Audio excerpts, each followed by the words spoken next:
You know, a lot of people ask me how useful Canli's study is. And if you're one of those people, watch this video because you're about to find out.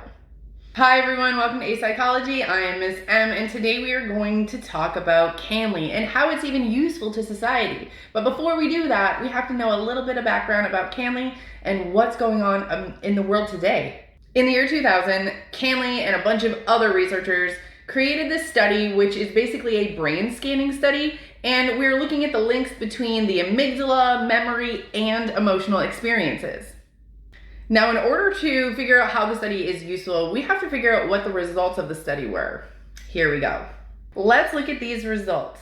Here in this graph, you'll notice that this green line is a rating of a 3. Now, remember, we rated from 0 to 3, 3 being the highest. If you'll also notice on this chart here, you'll see that 3 is the one that climbs the highest on the percentage of activation of the amygdala. So this is showing us a positive correlation between activation of the amygdala and highly emotional, fearful experiences or images.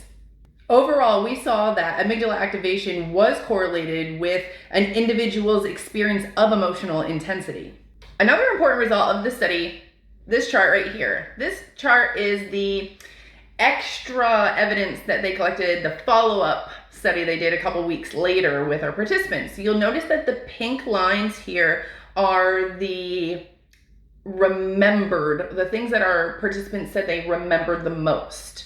And if you'll notice on the bottom is the rating scale, okay? So just going across the chart here, you'll see that someone who rated something as 0, the black is the highest, which means they forgot it.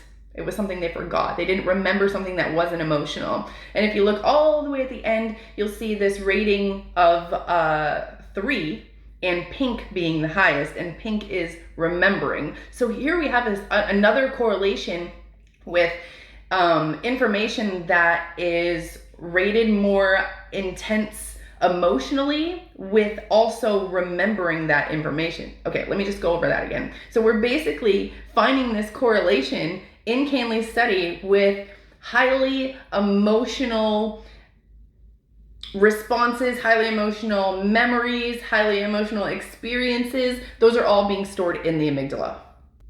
Now that we know the results, let's put those results into society and see what people do with it. Now remember, Canli's study was done in the year 2000. All studies afterwards is research that was basically done because of Canli's findings. Now, this is what I'm talking about. In 2007, Parrott. In 2016, Amoroso. In 2021, Mitchell. They all did there's so many more, but they all did experiments using MDMA to help participants with PTSD and anxiety. In the next part of this video, I'm going to show you how MDMA has come out of the shadows to be proven as a useful tool in helping people with depression, PTSD, and anxiety. Research that happened after Canli's study focused on the amygdala because we know that people suffer from PTSD, we suffer from anxiety, we suffer from depression, and a lot of that has to do with memories, past traumas, and things in our lives that are being captured in our amygdala. We can't pluck them out, right? So what are we doing? What can we do? Now, past research has also shown that MDMA, which is classified as a Schedule 1 drug, along with cocaine, heroin, and marijuana. And the reason that it's a Schedule 1 drug is because it has no scientific medical use as of now. Technically, I mean, we're showing it in research, but it hasn't made it to that level yet, per se. Kind of like how marijuana is legalized for medical uses in some states, it's still considered Schedule 1 across the United States. So even though it's legal in your state, you technically could still get arrested for it, which is kind of insane to think about. Let's talk about MDMA and the amygdala. Did you know that MDMA in small doses has been shown to shut down or decrease activity in your amygdala? So this is the area of the brain that's associated with fear, memory, basically any highly emotional experiences. It could be pleasure, fear, it doesn't have to just be fear. MDMA has also been shown to increase the area of the brain where information processing takes place in the prefrontal cortex. So how is this linked to Canli's study? Well, Canli figured out that the amygdala is used to store those memories and those emotions. And if MDMA has the ability to block it, then how can we use this for therapy? 18 years after Canli's original study, 2008, Schmidt et al., okay, we have 22 healthy adults, and we're gonna split them up into 3 groups. We're gonna have a placebo group. We're gonna have one group that is administered 125 milligrams of MDMA, and then we have another group that is administered modafinil. Modafinil has been used to treat like sleeping disorders, narcolepsy, things like that in participants. It's important to know that this was a double-blind study, so our observers have no idea which participant is in which group. All participants are going through the exact same procedure. They are all being administered some type of oral medication. They don't know what it is. Our researchers don't know which one it is. They just know that it's either this group, or this group. They're also going to put them in an fMRI machine, and they're going to show them some fearful faces to see where in the brain there is activation, if any.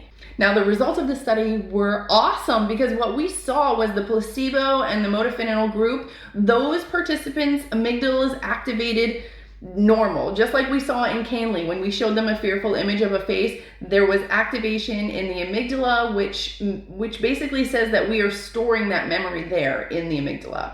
But for that group that took the 125 milligrams of MDMA, their amygdala shut down. There was barely any activation. So what does this mean? The trial was for this MDMA therapy, which is a pharmaceutical therapy under a licensed clinical psychologist.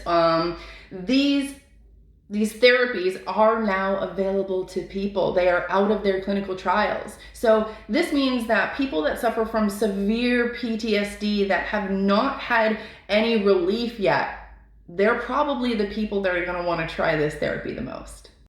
Thanks to Canli and this study on the amygdala and its storage of highly emotional memories, we can now relieve people from their suffering of PTSD and depression. As always, thank you so much for watching A Psychology channel for your 9990 syllabus.